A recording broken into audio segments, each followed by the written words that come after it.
রাত পোহালে অনুষ্ঠিত হতে যাচ্ছে ত্রয়োদশ জাতীয় সংসদ নির্বাচনের ভোট গ্রহণ।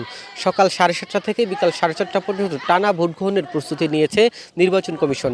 রিটার্নিং কর্মকর্তার পক্ষ থেকে জানানো হয়েছে, নরসিংদীর 663টি কেন্দ্রের 393টি কেন্দ্র ঝুঁকিপূর্ণ হলেও তারা আইনশৃঙ্খলা বাহিনী সহ ব্যাপক প্রস্তুতি নিয়েছে আগামীকাল একটি সুষ্ঠু এবং সুন্দর নির্বাচন উপহার দিতে।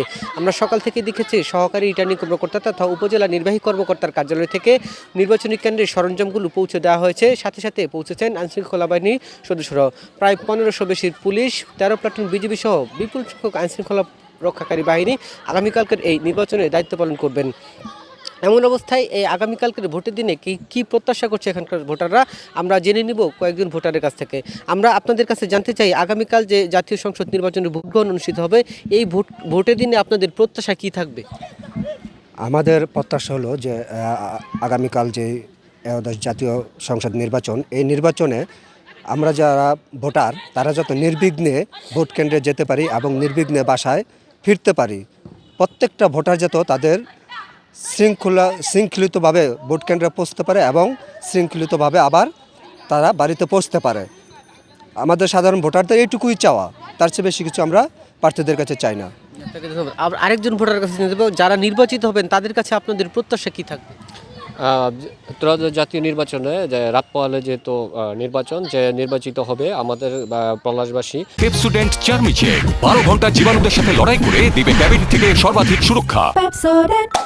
আমাদের ওনার কাছে একটা চাওয়া, যা আপনারা ভালো করে জানেন যে পলাশ উপজেলা যে হচ্ছে যে বাস স্ট্যান্ডটা, এখানে আমরা নামে মাত্র একটা বাস স্ট্যান্ড, কিন্তু এখানে কোনো বাস, এখানে কোনো স্টপেজ নাই। যদি যে নির্বাচিত হবে নরসিংদী 2 আসন থেকে জয়লাভ করবে, আমরা চাই যে এখানে একটা বাস সার্ভিস ব্যবস্থা করা হোক এইখান থেকে, যাতে আমরা বিভিন্ন জায়গায় ঢাকায় বিভিন্ন যাতায়াত করতে পারি। এই আমার প্রত্যাশা। ধন্যবাদ। শান্তিপূর্ণ ভোট গ্রহণে প্রশাসনকে কি ধরনের আপনারা বলতে চান? প্রশাসন কি জানাতে চান?